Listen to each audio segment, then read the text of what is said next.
Hello everyone, আমি YouTube channel physics পড়িতে সকলকে আবার স্বাগত। আমি রাজকুমার শুরু করছি আজকের ভিডিও। আজকের ভিডিও কোনো পড়ানোর জিনিস নয়। আজকের ভিডিও একটা কোশ্চেন অ্যানালাইসিস। গতকাল 2020 সালের যে নিট পরীক্ষা, সেই নিট পরীক্ষা আলটিমেটলি হয়ে গেল। বহু প্রতীক্ষার অবসানের পর গতকাল পরীক্ষাটা হয়েছে এবং সকলেই মোটামুটি সাকসেসফুলি পরীক্ষা দিয়ে বেরিয়েছে। এখন করোনার কি খবর সেটা তো পরীক্ষার কদিন পরে রেজাল্টে বোঝা যাবে যে কতটা করোনা বাড়লো বা কতটা করোনা নর্মাল থাকলো। তো যাই হোক, সেগুলো নিয়ে আমি যাব না। আমি আজকে এই নিট পরীক্ষার যে ফিজিক্সের পার্ট, সেই ফিজিক্সের পার্টে 45টা কোশ্চেন আছে, যেহেতু তো একদিনে টোটালটা কভার করা সম্ভব নয়। আমি দুটো পার্টে সলভ করব, 11 এবং 12 আলাদা আলাদা সলভ করব। তাহলে তোমাদেরও সুবিধা হবে যে 11-এ কটা কোশ্চেন আসছে কোন চ্যাপ্টার থেকে এবং 12-এ কটা কোশ্চেন আসছে কোন চ্যাপ্টার থেকে এবং তার সলিউশনটা কী হচ্ছে সেটা তোমরা জেনে যাবে ভালো মতো। ঠিক আছে, তো আজকে আমাদের করার পার্ট হলো 11। তো 11 শুরু করার আগে একটু ওভারঅল আইডিয়া দিয়ে দিই কোথা থেকে কটা কোশ্চেন এসছে। দেখো, 11-এর আমাদের পার্ট কী কী আছে। প্রথম পার্ট আছে মেজারমেন্ট অ্যান্ড ম্যাথমেটিক্যাল পার্ট। তাহলে ম্যাথমেটিক্যাল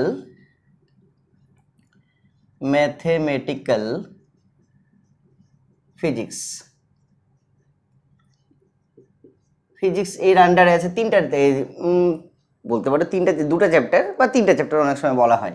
কি কি?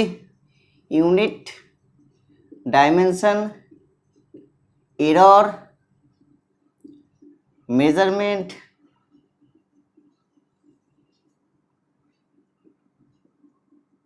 মানে এগুলো আলাদা আলাদা সমস্ত টপিক, আর ভেক্টর। তো এখানটায় কোশ্চেন কি কি এসছে? ডাইমেনশন থেকে একটা কোশ্চেন এসছে, স্ক্রু গেজ থেকে একটা এসছে, সিগনিফিকেন্ট ফিগার থেকে একটা এসছে। তাহলে ডাইমেনশন থেকে কোশ্চেন আসছে একটা, মেজারমেন্ট থেকে কোশ্চেন আসছে দুটা, যেটা মেইনলি স্ক্রু গেজ আর সিগনিফিকেন্ট ফিগার। এরপরে চলে আসছে লিনিয়ার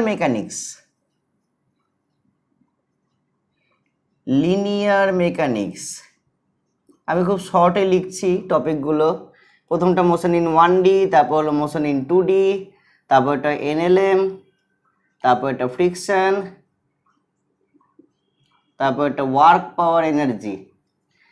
এখানটায় মোশন ইন 1D থেকে একটা অঙ্ক এসে ভার্টিক্যাল মোশনের উপরে, আর নিউটনস ল থেকে খুব বলতে পারো অবাক করে দিয়ে পুলির একটা অঙ্ক দিয়েছে, এবং সেই পুলির অঙ্কটা প্রত্যেকটা বইয়ের প্রথম অঙ্কটা। ঠিক আছে, যাই হোক, আমি পরে আসছি সমস্ত অঙ্কগুলোতে। তারপর চলে আসছে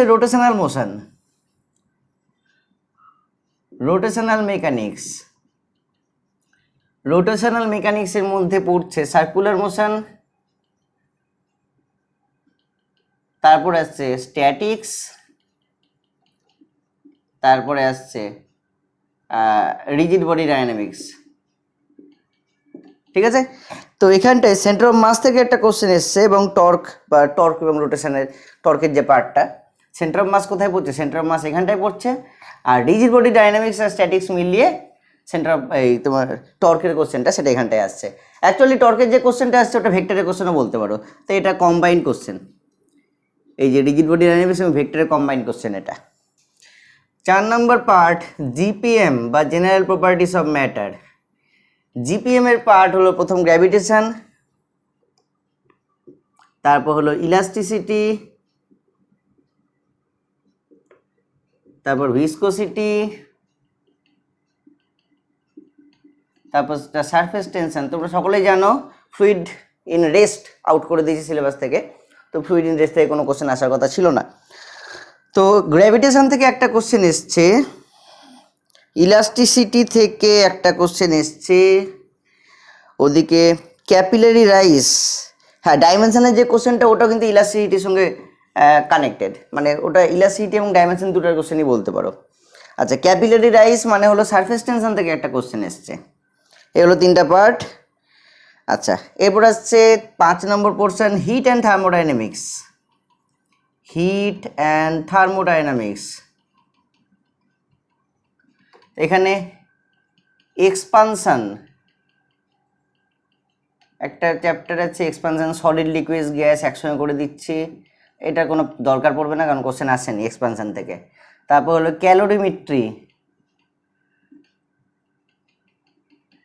ক্যালোরিমেট্রির পর তোমাদের অবস্থা পরিবর্তন মানে change of state. Change of state, তারপর আসছে কেটিজি মানে কাইনেটিক থিওরি অফ গ্যাস, তারপর আসছে হিট ট্রান্সমিশন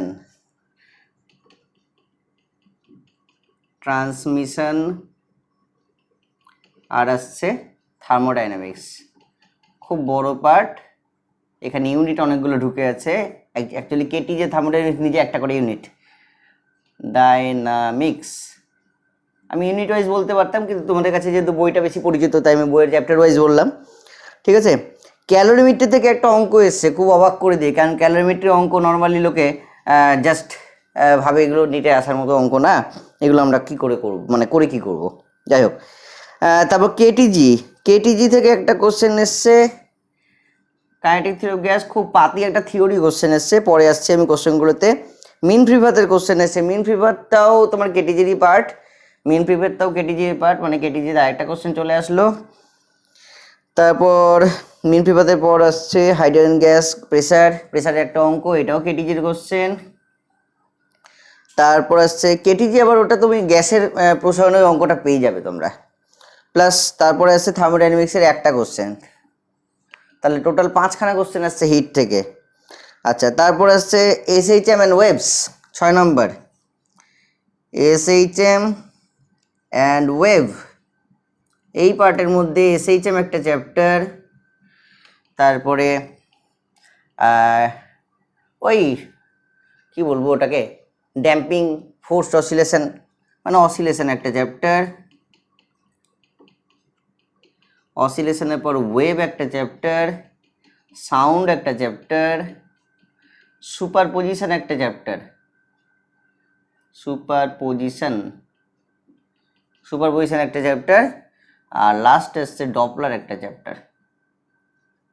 তাহলে এখানটায় এসএইচএম থেকে একটা কোশ্চেন এসছে এবং সুপারপোজিশন থেকে বিটের একটা অঙ্ক এসছে। এই হলো টোটাল কোশ্চেনের স্ট্যাটাস। তাহলে ম্যাথমেটিক্যাল ফিজিক্স থেকে টোটাল কোশ্চেন থাকলো 3টা, লিনিয়ার মেকানিক্স এবং থেকে টোটাল কোশ্চেন থাকলো 2টো, রোটেশনাল মেকানিক্স থেকে থাকলো 2টো, জিপিএম থেকে 3টা, হিট অ্যান্ড থার্মোডাইনামিক্স থেকে 5টা এবং এসএইচএম ওয়েভ থেকে হলো 2টো। কটা হলো? 3 আর 2 5, 7, 8 9 10, 5 15, 2 17, অর্থাৎ 11 থেকে টোটাল কোশ্চেন নাম্বার হলো 17। এটা এবছর একটু অড, কারণ নর্মালি 11 12 মিলিয়ে সেম নাম্বারের কোশ্চেন বা কাছাকাছি নাম্বারের কোশ্চেন আসে, অর্থাৎ 22টা বা 23টা কোশ্চেন 11 থেকে, বাকিটা 12 থেকে, এভাবে কোশ্চেন আসে।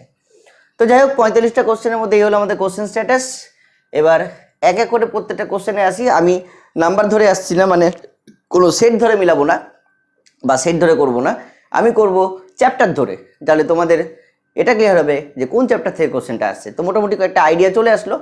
প্রথম ডাইমেনশন, তারপর মেজারমেন্ট, তারপরে 1D, তারপর এনএলএম, তারপর স্ট্যাটিক্স, তারপর rigid body dynamics, gravitation, elasticity, surface tension, expansion of heat আসেনি, ক্যালোরিমেট্রি, কেটিজি, থার্মোডাইনামিক্স, এসএইচএম আর সুপারপোজিশন প্রিন্সিপাল, বিটার অঙ্ক।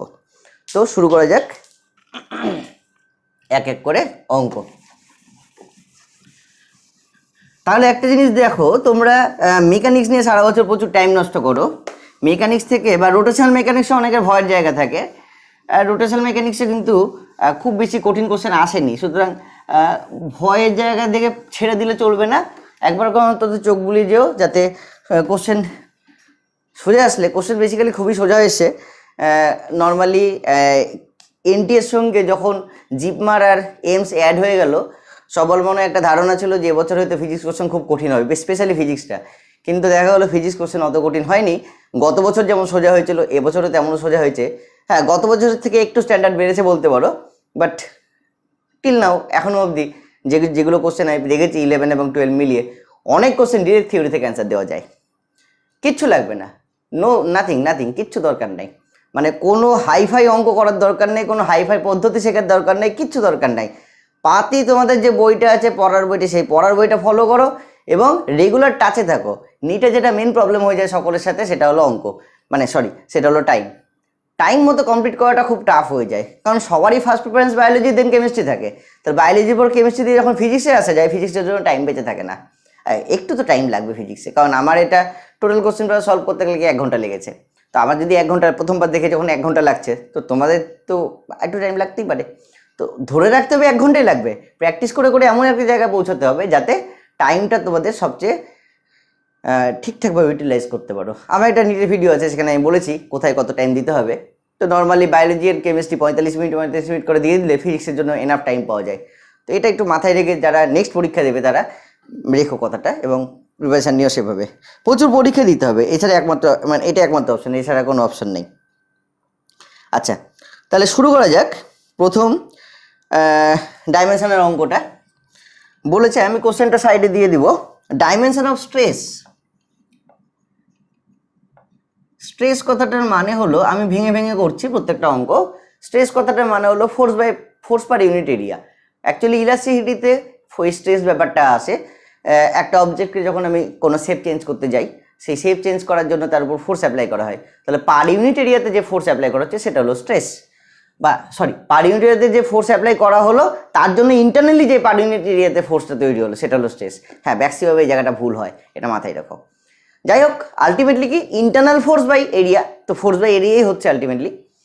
তো স্ট্রেস হলো ফোর্স বাই এরিয়া।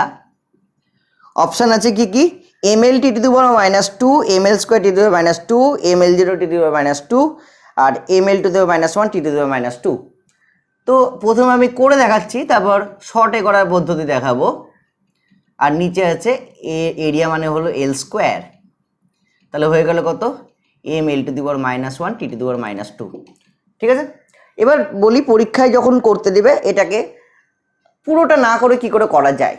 ঠিক আছে, পুরো ক্যালকুলেশন না করে কি কি করা যায় দেখো। অপশান কি কি আছে, ml t to the power -2, ml square t to the power -2, ml0 t to the power -2, ml to the power -1 t to the power -2। দেখো অপশন যে চারটা আছে সেই চারটা অপশানে কমন ফ্যাক্টর কি কি, মানে এগুলো ভাবতে যত টাইম লাগে মাথায় চলে আসলে কিন্তু অত টাইম লাগবে না। দেখো অপশন হলো M T to the power -2 সবগুলোতেই কমন আছে, কমন ফ্যাক্টর হিসেবে থাকছে। তাহলে ভেরিয়েশন কার আছে, ভেরিয়েশন আছে l square, l to the power 0, l to the power -1, এই চারটা ভেরিয়েশন আছে। তাহলে তোমাকে এখন দেখতে হবে স্ট্রেস মানে কি। স্ট্রেস মানে হলো ফোর্স বাই এরিয়া। ফোর্সের মধ্যে একটা লেন্থ থাকে, এরিয়াতে এল স্কোয়ার থাকে। তাহলে যদি লেন্থের শুধু ক্যালকুলেশনটা করা যায় তাহলে অটোমেটিক্যালি অ্যান্সারটা বেরিয়ে আসে যে বাই এল স্কোয়ার হচ্ছে, তাহলে এল টু দি পাওয়ার -1 হবে অ্যান্সার। ওকে, এটা একটা পদ্ধতি অন্যভাবে ভাবার। আর একটা পদ্ধতি ভাবতে পারো কিভাবে, এটা ফোর্সের ডাইমেনশন, এটা এনার্জির ডাইমেনশন, এটা সারফেস টেনশনের ডাইমেনশন, তাহলে পড়ে থাকলো এটা স্ট্রেসের ডাইমেনশন। ঠিক আছে, তো ডাইমেনশনগুলো যদি মাথায় থাকে তাহলে এমনি বেরিয়ে যাচ্ছে যে ফোর্সের ডাইমেনশন স্ট্রেস হবে না, এনার্জি ডাইমেনশন স্ট্রেস হবে না, সারফেস টেনশনের ডাইমেনশন স্ট্রেস হবে না, তাহলে স্ট্রেসের ডাইমেনশন কী হবে এটা। যাই হোক, আমি একটা কোশ্চেন নিয়ে বেশি টাইম নষ্ট করছি না। তো অঙ্ক করার অনেক পদ্ধতি থাকে। প্রথম তো একটা ক্লাসিক্যাল মেথড যেটা যেভাবে সবাই করবে, আর একটা নিজস্ব পদ্ধতি যেটা নিজের মন থেকে বেরোবে। তা আমি দুভাবেই দেখাচ্ছি। চলে এসেছি পরের কোশ্চেন। পরের কোশ্চেনটা স্ক্রু গেজের কোশ্চেন। তাহলে একটা স্ক্রু গেজে লিস্ট কাউন্ট বলেছে 0.01 মিলিমিটার। তাহলে লিস্ট কাউন্ট হলো 0.01 মিলিমিটার, আর ডিভিশন আছে 50। ওকে, এবার যদি ফর্মুলা ধরে চলি, ফর্মুলা ওয়াইজ চলে least count equal to pitch by division. তাহলে পিচ ইকুয়াল টু কত, এখানে জিজ্ঞেস করেছে পিচ ইকুয়াল টু কত, তাহলে পিচ ইকুয়াল টু কত হবে, list count into number of division. তো লিস্ট কাউন্ট কত 0.01, নাম্বার অফ ডিভিশন কত 50, তাহলে হচ্ছে 0.5 মিলিমিটার। ঠিক আছে, তো এটা হলো অঙ্ক করে করার পদ্ধতি।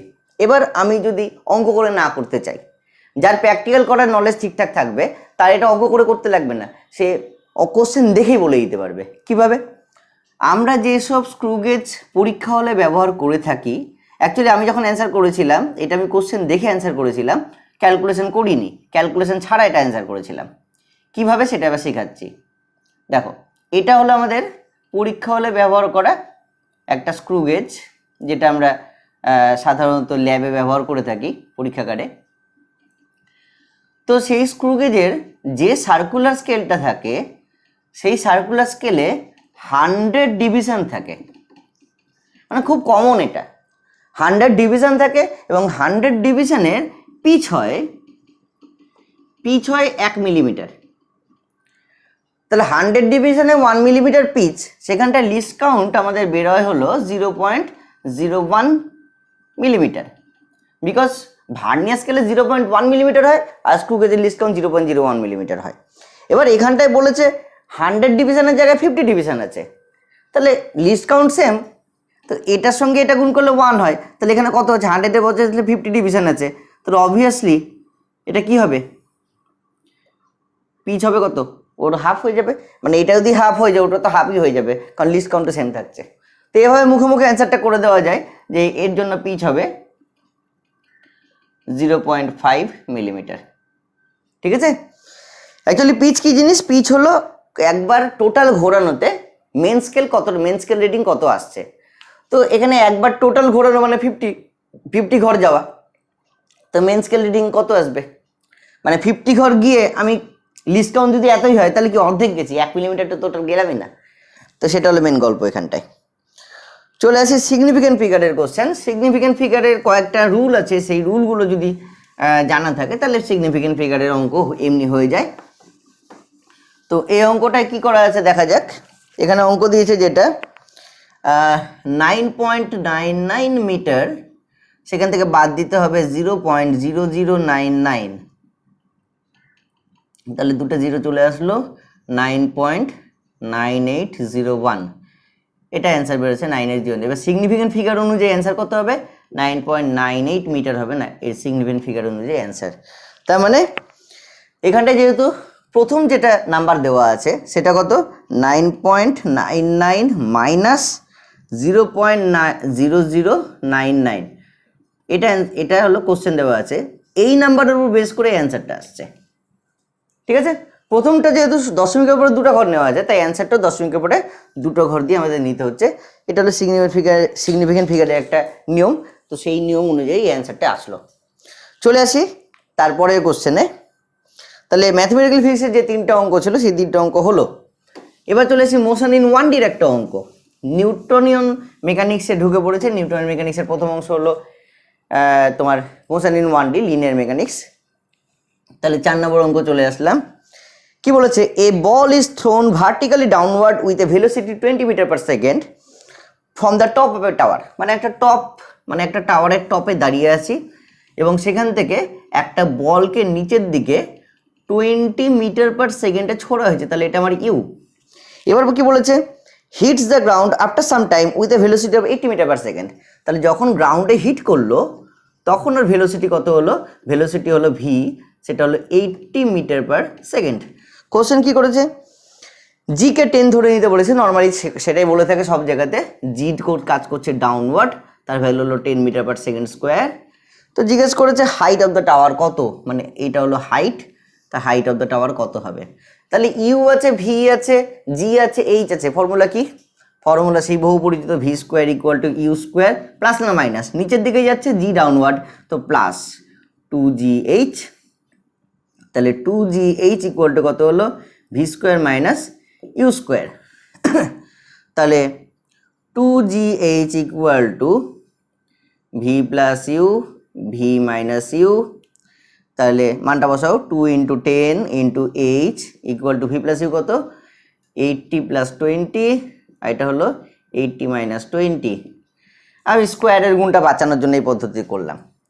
তাহলে কত হচ্ছে, h ইকুয়াল টু, এটা হলো 100, এটা হলো 60, এখানে হলো 20, কাটলে হলো 3, তাহলে হাইট ইকুয়াল টু 300 মিটার। এবার কেউ এখানটায় 64 মানে 80 স্কোয়ার মানে 6400, আর এখানে 20 স্কোয়ার মানে 400 করতে পারো, তাহলে এটা বিয়োগ করে কত হবে, 6000 হবে। 20 থেকে 6000 ভাগ করে দাও, সেটা হবে একই ব্যাপার, যেভাবে ইচ্ছা করো, অঙ্ক হলেই হলো। তো এখানটায় কোনো ট্রিক করার কিছু নাই বা কোনো শর্ট কিছু করার নেই, এটা এরকমই হবে। এটা খুব পরিচিত একটা জিনিস, গোটা 11-এর বেশিরভাগ সময় কেটে যায় এই টাইপের অঙ্ক করতে করতে, সুতরাং এটা সবার কাছে খুব হ্যাবিচুয়েটেড বিষয়। চলে আসি পরের কোশ্চেনে।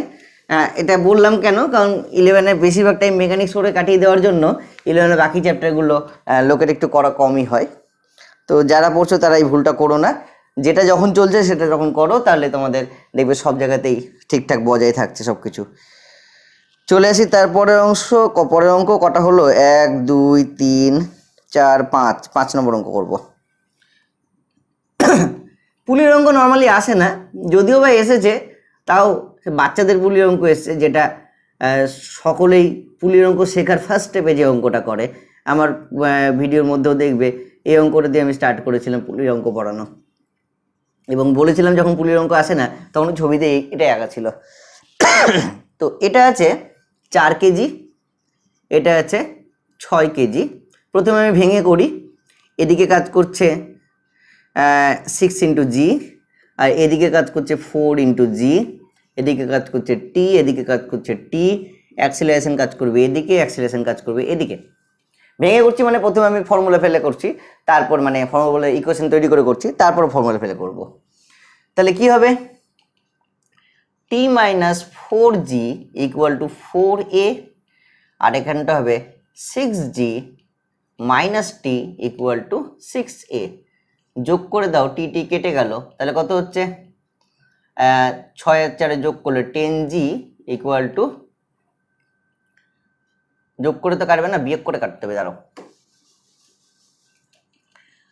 টি উপরে গেল 4 নিচে, তাহলে টি minus 4g equal to 4a হবে, আর এদিকে 6g ওদিকে টানছে, তাহলে 6g, হ্যাঁ এবার ঠিক আছে, 6g minus T equal to, তাড়াহুড়ো করতে গেলেই ভুল হয়, 6a, হ্যাঁ যোগ করে দিতে হবে, যোগ করলে টি টি কাটবে, আর 6g থেকে 4g বিয়োগ করতে হবে, সেটা হবে 2g, আর এখানটায় কত হচ্ছে? 10a, তাহলে a ইকুয়াল টু কত হলো? 2g বাই 10, মানে হচ্ছে g বাই 5। আর এই অঙ্কটার ফর্মুলা নর্মালি সকলেরই মনে থেকে যায়। ফর্মুলাটা কি? অ্যাক্সিলারেশনের ফর্মুলা, সেটা হলো m2 minus m1, m1 plus m2 into জি। তাহলে ফর্মুলায় বসিয়ে দাও, তাহলে 6 মাইনাস 4, 6 প্লাস 4 ইন্টু জি, তাহলে কত হচ্ছে? 2 বাই 10 ইন্টু জি, মানে হচ্ছে জি বাই 5। ব্যাস, ঠিক আছে। তো এটা খুব কমন জিনিস, খুব সোজা কোশ্চেন। 2 পার্টিকেলস অফ মাস, তাহলে এনএলএম হয়ে গেল। এবার সেন্টার অফ মাসে চলে আসি। 2 particles of mass 5 kg and 10 kg, 6 নম্বর অঙ্কতে চলে আসলাম আমরা। এই অঙ্কটা আমি দুভাবে করেছি, একটা তো ম্যাথমেটিক্স দিয়ে যেভাবে করতে হয় সেভাবে, আর একটা শর্টকাট পদ্ধতিতে। কি বলেছে? 2 পার্টিকেল অফ মাস m1 হলো 5 কেজি, আর m2 তার মান হলো কত? 10 কেজি হলো। এবার attach to the 2 ends of a rigid rod of length 1 metre, তাহলে লেন্থ কত আছে? লেন্থ আছে 1 মিটার, আর centre of mass of the system from the 5 KG mass nearly at a distance of, মানে 5 কেজি ভর থেকে কত দূরত্বে আছে সেটা বের করতে হবে। প্রথমে ম্যাথমেটিক্যালি করি, যেটা পদ্ধতি সেইভাবে ধরে নিচ্ছি এটা আমাদের অরিজিন 0,0, এবং অরিজিন থেকে এটা যদি m1 এর অবস্থান হয়, এটা যদি m2 এর অবস্থান হয়, তাহলে m2 সেটা 1 মিটার ডিস্টেন্সে আছে, ঠিক আছে। আর এটা হলো আমাদের সেন্টার অফ মাসের সিস্টেম, মানে xcm, এটা হলো আমাদের x2, আর আমার x1 কত? x1 equal to 0। তাহলে ফর্মুলা কি বলছে? xcm equal to m1 x1 plus m2 x2 by m1 plus m2। m1 এর ভ্যালু 5, x1 এর ভ্যালু 0, প্লাস এটা হলো 10, এটা হলো কত? 1, এটা হলো 5 প্লাস 10, তাহলে হচ্ছে 10 বাই 15 মিটার, মানে 2 এর 3 মিটার, মানে 0.67 মিটার, মানে 67 সেন্টিমিটার। এটা হবে অ্যান্সার, রাইট, ঠিক আছে। এবার বলি এই অঙ্কটাকে ক্যালকুলেশন না করে কি করে করা যায়। তো ক্যালকুলেশন আমি মিটিয়ে দিচ্ছি, ক্যালকুলেশন না করে এটা সলিউশন দেখো।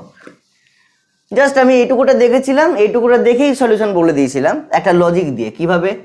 দেখো, m1 যখন 5 কেজি আর m2 যখন 5 কেজি হবে, তখন তাদের সেন্টার অফ মাস ঠিক মিডিলে থাকবে। সেন্টার অফ মাসটা কি থাকবে? ঠিক মিডিলে থাকবে। এবার তার মানে এখানে রেশিও কত? 1:1। তাহলে এখন আমাদের বলেছে m1টা 5 কেজি আর m2টা বলেছে m2টা বলেছে 10 কেজি, তাহলে এখন রেশিওটা কত হবে? এখন রেশিও হবে 1:2। এখন রেশিও 1:2, তার মানে কোন দিক থেকে হবে রেশিওটা? সেন্টার অফ মাস কি ভারী বস্তুর দিকে থাকে, তাহলে 5 থেকে দূরে থাকবে, 10-এর কাছে থাকবে। তাহলে আমি এই অংশটাকে যদি সমান 3 ভাগ করি, তাহলে এই জায়গাটা সেন্টার অফ মাসের পজিশন হওয়া উচিত। এটা উইদাউট ক্যালকুলেশন করছি আমি অঙ্কটা। তাহলে এটা যদি 100 সেন্টিমিটার হয়, তাহলে এটা অবভিয়াসলি হবে 33, এটা হবে 67। হয়ে গেল অঙ্ক। ছবি দিয়ে অঙ্ক হবে, কোনো অ্যান্সার করতে হবে না। এটাকে আরেকবার বলবো? আরেকবার বলছি। ধরে নাও দুটো অবজেক্ট আছে অফ সেম মাস, এটাও এম এটাও এম, তাহলে ঠিক মিডিলে 1:1 অনুপাতে ভাগ হবে। এটা 100 হলে এটা হবে 50, এটা 0, এটা 100 সেন্টিমিটারের জায়গা। এবার কি বলেছে? এবার আমাদের বলেছে সেই দুটো অবজেক্টের অবস্থানটা এমনভাবে আছে যে এটা 5 কেজি এবং এটা আছে কত? 10 কেজি। তাহলে সাধারণত 10 কেজির দিকে সরে থাকে, শিফট হয়ে থাকে। কি অনুপাতে থাকবে? ভরের অনুপাতে থাকবে। তাহলে ভরের অনুপাত কত? 1:2। তাহলে 1:2 যদি হয়, তাহলে এখানে যেহেতু 10-এর দিকে শিফট থাকবে, তাহলে এটা হয়ে যাবে অ্যাকচুয়ালি উল্টে গিয়ে 2:1। তাহলে 2:1 মানে কি? জায়গাটাকে 3 ভাগে ভাগ করো, তাহলে এদিকে থাকবে 2 ভাগ, এদিকে থাকবে 1 ভাগ। তাহলে এটা হবে তোমার সেন্টার অফ মাসের পজিশন। তো এটা কত? এটা 33, এটা 67। বাস, অ্যাকচুয়ালি 33.333 এবং 66.6666। তো এখানে 67 সেন্টিমিটার অ্যান্সার হবে, ওটাই দেওয়া আছে। চলে আসি তারপরের কোশ্চেন। তারপরে 7 নম্বর। তাহলে অঙ্ক করার অনেক পদ্ধতি থাকে, কিন্তু মানে ভেবো না কোনো সূত্র ফেলেই সবসময় অঙ্ক করতে হবে। 7 নম্বর অঙ্ক কি বলেছে? টর্কের অঙ্ক। তো বলেছিলাম এটা ভেক্টরের সঙ্গে অ্যাটাচড বলতে পারো। Torque equal to R cross F. এবার আর এর মান কি বলেছে? আর এর মান পজিশন ভেক্টর হলো 2k, তার মানে 2k ক্যাপ। আর এফ এর মান কত বলেছে? 3j cap, 3j cap. তাহলে 6 ইন্টু কে ক্রস জে, কে ক্রস জে কত হয়? -i, তাহলে 6i ক্যাপ হলো। এক্ষেত্রে বলি এই অঙ্কটাও কিন্তু করার দরকার নেই। এখানে অঙ্কটা কোশ্চেন দেখো তোমরা, যে আগে দিয়েছে কে পরে দিয়েছে, সুতরাং এটা একটা গুলিয়ে যাওয়ার চান্স থাকবে, আগে যেতে পরে কে, আই ক্যাপও হয়ে যেতে পারে। কিন্তু মাথায় রাখো অলওয়েজ যে আই ক্যাপ হবে না। কেন? কারণ এখানটায় আর আগে থাকে, এফ পরে থাকে। তো আর আগে আর এর মান কত? কে আছে, আর এফ এর মানে কত আছে? জে আছে, তার কে ক্রস জে আসবে। তো এটা মুখোমুখি হয়, এটা করে দেখার দরকার পড়ে না। চলে আসি পরের কোশ্চেনে। খুব সুন্দর অঙ্ক। A body weight 72 newton on the surface of earth, what is the gravitational force on it? দেখো রোটেশন থেকে আর কোশ্চেন নেই, মানে সবাই খুব ভয় পায় রোটেশন থেকে 5টা-7টা কোশ্চেন থাকবে, তাই খুব বেশি করে জোর দিয়ে করে। আমিও বলি জোর দিয়ে করতে, কিন্তু ফিজিক্সে না ডিপেন্ড করে কখন কোন বছর কোন জায়গা থেকে বেশি কোশ্চেন দেবে। এটা কেউ বলতে পারে না যে এবছর মানে এটা থেকে কোশ্চেন বেশি আছে মানে এটা থেকেই বেশি আসবে। হিট অ্যান্ড থার্মোডাইনামিক্স থেকে কোশ্চেন বেশি আসার ছিল, আসে, কিন্তু 11-এ যেহেতু টোটাল কোশ্চেন নাম্বার কমে গেছে, অটোমেটিক্যালি মেকানিক্স থেকে নাম্বার কোশ্চেন কমে গেছে। নেক্সট দেখো, এ বডি ওয়েট 72 নিউটন, তাহলে ডাব্লিউ ইকুয়াল টু এম জি, সেটা কত? 72 নিউটন। তারপর কি বলেছে? On the earth what is the gravitational force on it if the height, মানে এটা যদি একটা height equal to radius of আর্থে থাকে, হাফ রেডিয়াস অফ আর্থে থাকে, তাহলে এটা জি ড্যাশ ইকুয়াল টু, দুটো ফর্মুলা আছে, একটা হলো g R square by r plus h এর হোল স্কোয়ার, আর একটা হলো g dash equal to g into 1 minus 2h by r. এটা বেশি পপুলার ফর্মুলা, সবাই এটা দিয়ে চলতে ভালোবাসে, কারণ এটা লাস্টে করে দেওয়া আছে। কিন্তু ওখানে একটা জিনিস মাথায় রাখো, যখনই মানে আমি পড়ানোর সময় অলওয়েজ বলি, যখন আমাদের ভূপৃষ্ঠের কোনো সারফেসের কোনো বিল্ডিংয়ের উচ্চতা বা ভূপৃষ্ঠের সারফেসের মানে কোনো শৈল স্টেশনে যাওয়ার কথা বলা হবে, বা বলতে পারো একটা বলকে উপরের দিকে ছোড়া হলো, সেই টাইপের অঙ্ক আসবে, তখন অলওয়েজ আমরা এই ফর্মুলা ইউজ করব, কারণ সেখানটায় হাইটটা ভেরি ভেরি লেস দ্যান আর হয়। বাট যখনই আমরা চলে আসছি যে স্যাটেলাইটের উচ্চতায় চলে আসছি বা পৃথিবীর উচ্চতা অর্ধেক উচ্চতায় চলে আসছি, তখন এই কন্ডিশনটা ভ্যালিড নয়। তাহলে যেহেতু h very very greater than r, মানে h very very less than r হচ্ছে না এখানটায়, তাই এই ফর্মুলা দিয়ে অঙ্কটা হবে, ওটা কিন্তু হবে না। তো এখানটায় বলেছে কত? এইচ এর ভ্যালু হচ্ছে r/2 বলা আছে। তাহলে দেখো মুখোমুখি হয়ে যায়, এখানে যদি r/2 বসাও তাহলে কত? 3-এর 2 হয়, 3-এর 2 স্কোয়ার মানে উল্টে যায়, মানে হচ্ছে 4-এর 9, 4-এর 9 ইন্টু 72 কত হয়? 8-9-72, এবার 8 আর 4-এ 32 হয়ে গেল 32 নিউটন অ্যান্সার। মুখোমুখি হয়ে যায়, তাও আমি করে দেখাচ্ছি অঙ্কটা। তাহলে জি ড্যাশ কত হলো, জি ড্যাশ হলো জি আর স্কোয়ার, এখানে কত হলো আর প্লাস আর বাই টু তার হোল স্কোয়ার, তাহলে সেটা হলো জি আর স্কোয়ার, এখানে হচ্ছে 3/2, তাহলে 3/2 আর তার হোল স্কোয়ার, তাহলে হচ্ছে 4/9 into G R square by R square, কেটে গেল। তাহলে M G dash equal to 4/9 M G, M দিয়ে গুণ করে দিলাম, এম জি মান 72, তাহলে 4/9 ইন্টু 72 মানে হচ্ছে 8×9 = 72, 4×8 32 নিউটন। তাহলে এখানে ওয়েট কত হবে, 32 নিউটন। ঠিক আছে। আচ্ছা, নেক্সট ইলাস্টিসিটির অঙ্ক। অনেকে ভাবে ইলাস্টিসিটি থেকে আর কি কোশ্চেন আসবে, অনেক কঠিন কঠিন ইলাস্টিসিটি, নর্মালি এনার্জির অঙ্কগুলো সবাই করে যায়, বা স্প্রিংয়ের অঙ্ক খুব ভাইটাল। 11-এর মেকানিক্সের অঙ্ক বা 11-এর এসএচএমের অঙ্ক বা 11-এর ইলাস্টিসিটির অঙ্ক মানেই সবার মধ্যে একটাই জিনিস চলে এসে, স্প্রিংয়ের অঙ্ক, বিভিন্ন বিভিন্ন কঠিন কঠিন সিস্টেম। সেই কঠিন কঠিন সিস্টেম থেকে স্প্রিং অ্যাটাচ করে দিয়েছে, এদিকে 2টা, এদিকে 3টা, ওদিকে 4টা, ওদিকে 5টা দিয়ে সেই স্প্রিংয়ের অঙ্ক নিয়ে বসে বসে অঙ্ক করে যাচ্ছে। আসেনি স্প্রিংয়ের অঙ্ক। কি অঙ্ক এসছে দেখলে পাগল হয়ে যাবে। কি অঙ্ক এসছে, একটা ওয়্যার যার লেন্থ আছে এল, এবার ক্রস সেকশনাল এরিয়া বলে দিচ্ছে এ, ফিক্সড সাপোর্ট থেকে আটকানো আছে, এবার সেই লেন্থটা ইলংগেট করে বেড়ে হয়েছে এল ড্যাশ। ঠিক আছে, তাহলে কতটা ইলংগেশন হয়েছে, ডেল্টা এল এর মান হলো এল ড্যাশ মাইনাস এল।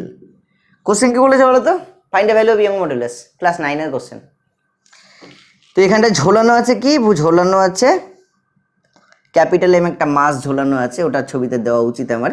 তো ক্যাপিটাল এম একটা মাস আছে, এখানে তো ঝোলানো থাকবে না, তাহলে এখানেই লেন্থ বেড়ে যাবে। আমি এখানটায় ঝুলিয়ে দিই, এখানে ক্যাপিটাল এম একটা মাস ঝোলানো আছে। তাহলে ইয়ং মডুলাস ইকুয়াল টু কত হয়, force by area delta L by L.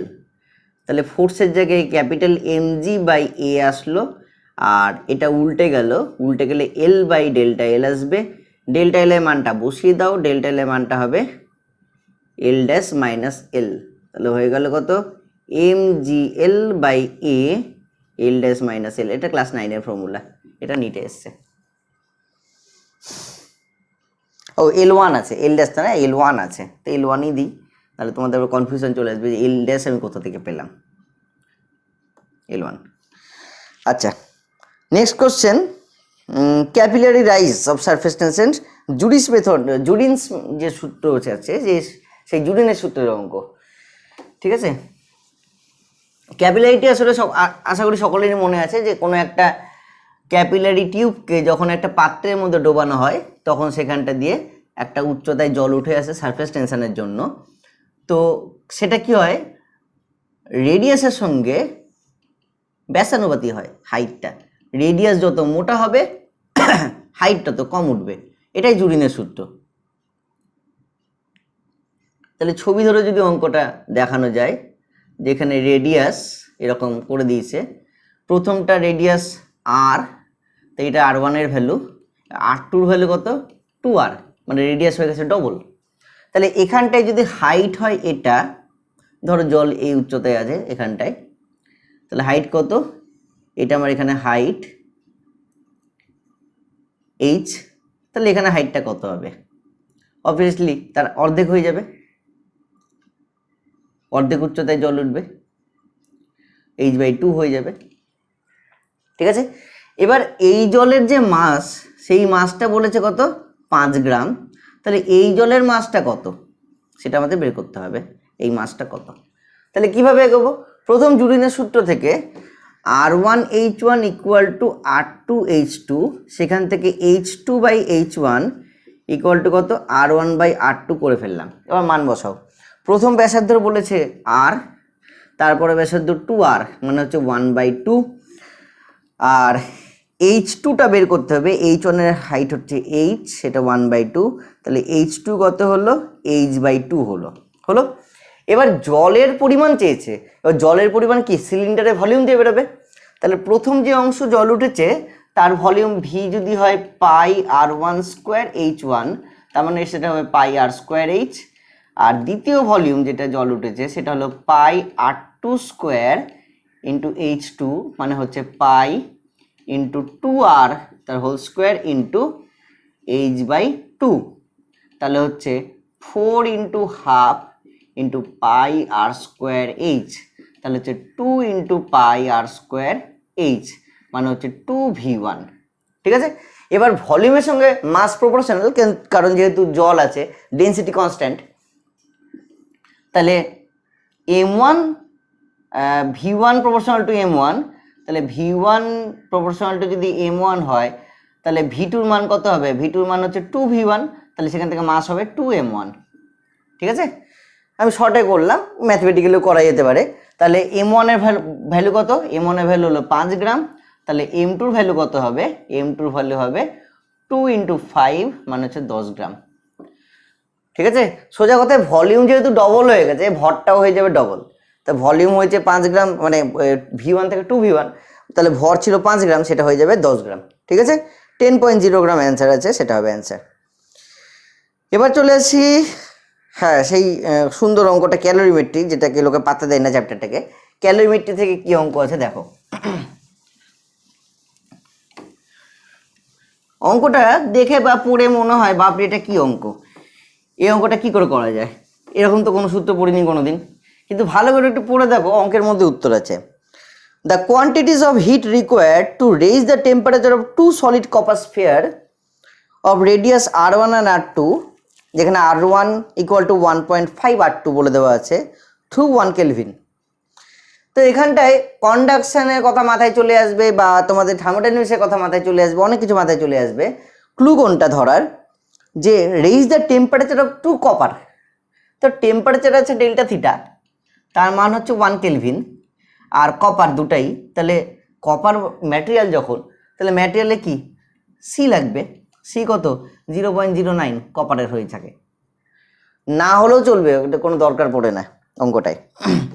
তাহলে কি বলেছে, হিট রিকোয়ার্ড, তাহলে H1 বাই H2 কত হবে?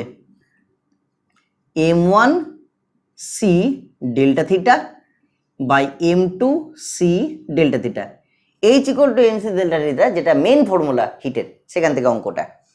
তাহলে সি ডেল্টা থিটা দুটোতেই সেম, যেহেতু সেম ম্যাটেরিয়াল এবং সেম উষ্ণতা বৃদ্ধি, তাহলে অ্যাকচুয়ালি ওটা থাকছে M1 বাই M2 রেশিও। এবার যেহেতু দুটোই কপার, তাহলে মাস কবে কত হবে? Volume into density by volume into density, density কেটে গেল, মানে হয়ে গেল কত? v1 by v2 ratio. ঠিক আছে, এবার বলে দিয়েছে কি, বলে দিয়েছে r1 ইকুয়াল টু 1.5 r2, তাহলে r1 by r2 equal to হচ্ছে 3/2, বসিয়ে দাও ওখানটায়, কারণ এটা হবে r1 বাই r2 তার হোল কিউব, তাহলে হচ্ছে 3/2 তার হোল কিউব, মানে হচ্ছে 27/8 হয়ে গেল এটা অ্যান্সার। কত সিম্পল একটা অঙ্ক, ক্যালোরিমেট্রির মূলনীতি দিয়ে অঙ্কটা এসছে। ঠিক আছে, খুব ইজি। আচ্ছা, তারপর কি আছে, average kinetic, average thermal energy for a monatomic gas. এই অঙ্কটা, এই কোশ্চেনটা দেখে জাস্ট আমি কি বলবো আর বুঝতে পারছিলাম না, কারণ এটা একটা সূত্র, সেই সূত্রটা জানতে চেয়েছে। ঠিক আছে, সূত্রটা হলো ইকুইপেটেশন অফ এনার্জি, তার সূত্র। নর্মালি ফর্মুলাটা কি হয়, ফর্মুলাটা হয় total energy equal to degrees of freedom into half Katie, এটা হয় নর্মাল সূত্র। যদি এখানটায় মূল নাম্বার দেওয়া থাকে, মোলার পরিমাণ গ্যাস নিয়ে কাজ করা হয়, তাহলে একটা এনে থাকে। তো এখানটায় মোলার পরিমাণ গ্যাস নেওয়া হয়নি, তাই এটা দরকার পড়বে না। এবার ডিগ্রিজ অফ ফ্রিডম বের করতে দেওয়া হয়। এবার ডিগ্রিজ অফ ফ্রিডমের ভ্যালু কী করে বের করা হয়? 3 ইন্টু n মাইনাস কে দিয়ে। মনোঅ্যাটমিক গ্যাসের জন্য n equal to 1, n equal to 3 আর কে ইকুয়াল টু 0, তাহলে বসিয়ে দিলে এফ ইকুয়াল টু হয় 3 ইন্টু 1 মাইনাস 0, মানে হচ্ছে 3, তাহলে খুব ইজিলি ওটা হয়ে গেল 3/2 কেবিটি। ঠিক আছে, আর যাদের এটা মনে থাকবে যে মনোঅ্যাটমিকের ক্ষেত্রে ডিগ্রিজ অফ ফ্রিডম 3 হয়, তা মুখোমুখি দেখে দেখে বলে দিতে পারবে 3/2 কেবিটি হবে। এটা করে দেখারই দরকার পড়ে না। যাই হোক, তবু আমি বের করা দেখিয়ে দিলাম, যাদের একটু ফর্মুলা এখনো মনে নাই বা ফর্মুলা দেখতে অসুবিধা হয়, ঠিক আছে, তাদের জন্য। মিন ফ্রি পাথ, এটা খুব ইম্পর্টেন্ট একটা কোশ্চেন। মিন ফ্রি পাথের এটা ডাইমেনশন অ্যানালিসিস দিয়ে অঙ্ক হয়ে যাবে। নর্মাল আমাদের বইয়ে যে এক্সপ্রেশনটা আছে 1/π∑n এই ফর্মটা দেওয়া আছে মিন ফ্রি পাথের ক্ষেত্রে, কিন্তু আমি পড়ানোর সময় অলওয়েজ বলি যে এটা একটা জাস্ট অ্যানালিটিক্যাল টার্ম, এরপরে এটাকে দুবার মডিফাই করা হয়, দুবার মডিফাই করে প্রথমবার মিন ফ্রি পাথ বেরিয়েছিল 3/4π∑n, আবার একবার মডিফিকেশান হয়েছে এবং সেই মডিফিকেশানের অ্যাকচুয়াল মানটা বেরিয়ে যায়, সেটা হলো ল্যামডা ইকুয়াল টু 1/√2π∑n। তো এই টার্মটা মনে থাকার কথা সরাসরি, এবং সরাসরি ওটাই দিয়েছে, শুধু টার্মগুলো পাল্টে দিয়েছে, টার্মগুলো পাল্টে ডায়ামিটারটাকে বলে দিয়েছে ডি। তা ডায়ামিটার যদি ডি হয় তাহলে কোনটা হবে? এটা হয়ে যাবে ডি, তাহলে πd²n হয়ে গেল অঙ্ক। অপশান আছে কত? 1/√2 n πd², ওটা হবে অঙ্কের অ্যান্সার হলো। আচ্ছা, এবার একটা গ্যাসের, আবার কাইনেটিক থিওরি অফ গ্যাসের একটা কোশ্চেন, অ্যাকচুয়ালি এটা সার্বজনীন গ্যাসের যে সূত্র আছে সেই সূত্রের কোশ্চেন, পিভি ইকুয়াল টু এনআরটির কোশ্চেন।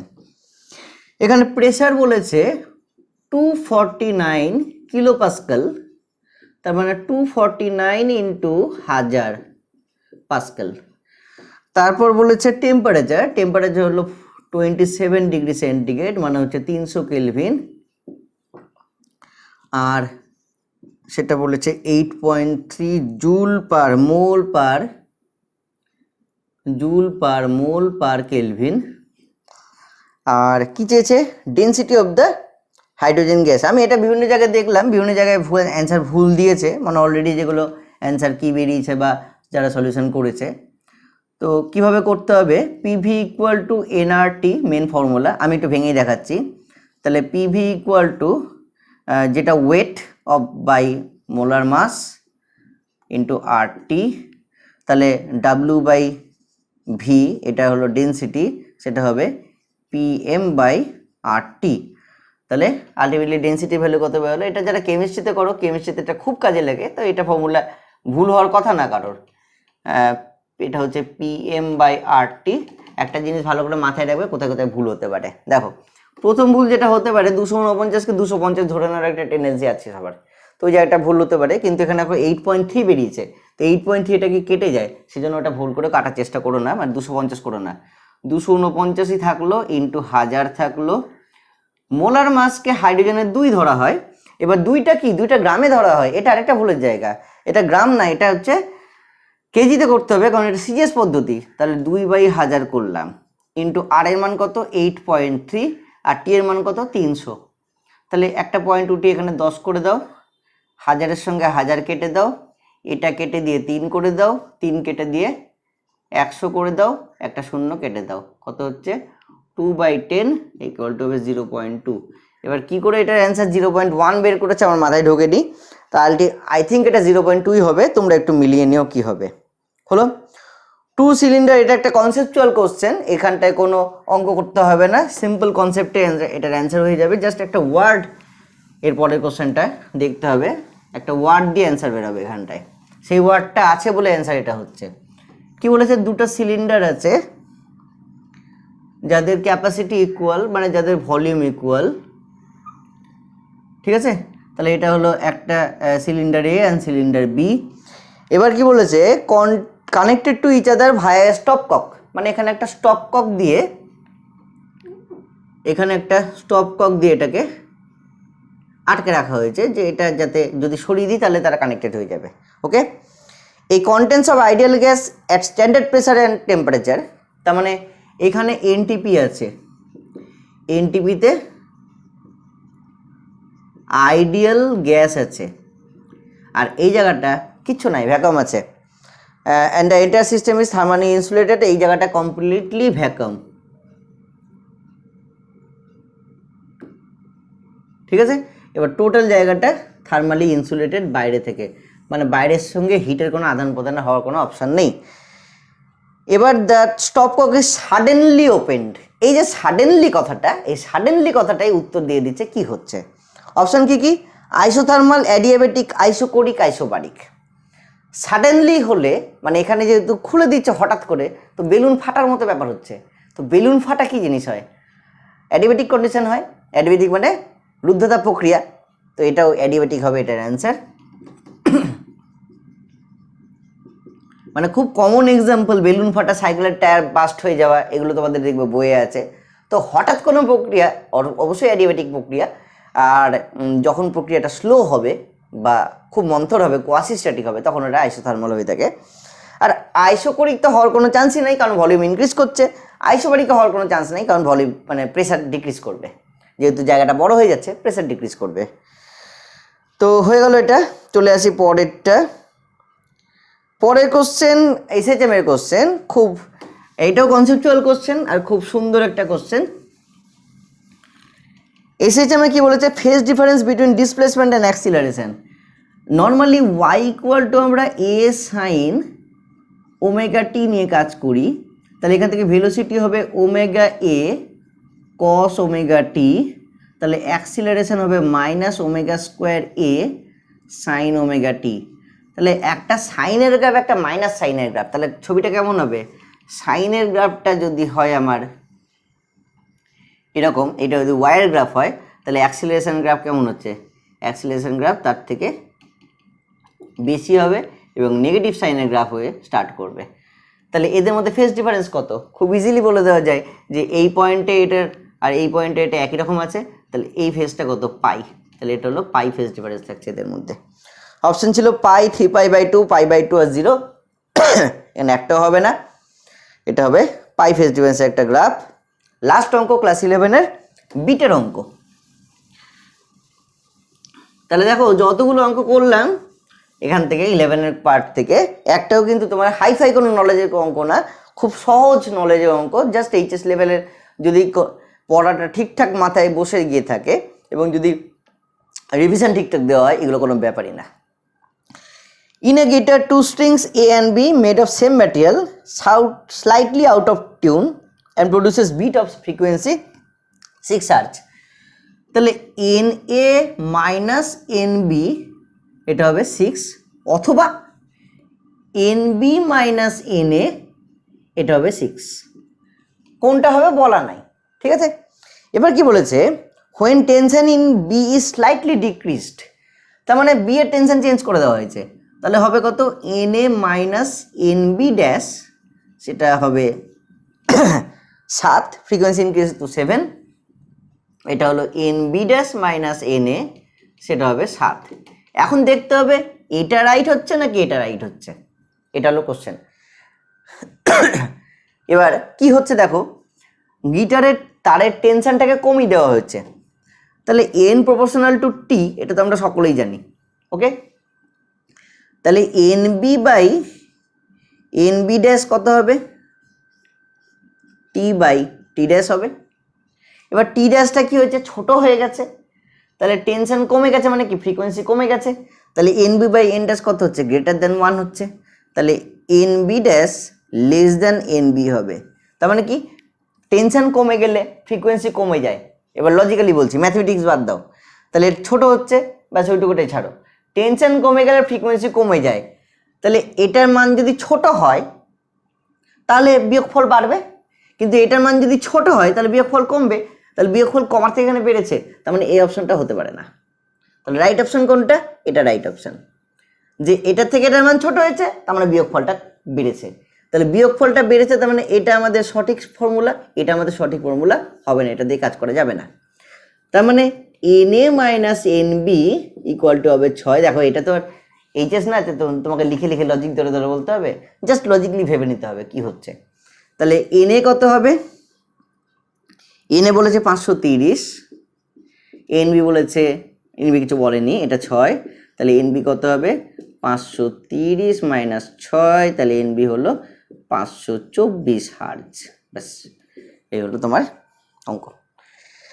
তাহলে যে কটা অঙ্ক করলাম সেই কটা অঙ্ক 11-এর, তো তোমরা দেখো।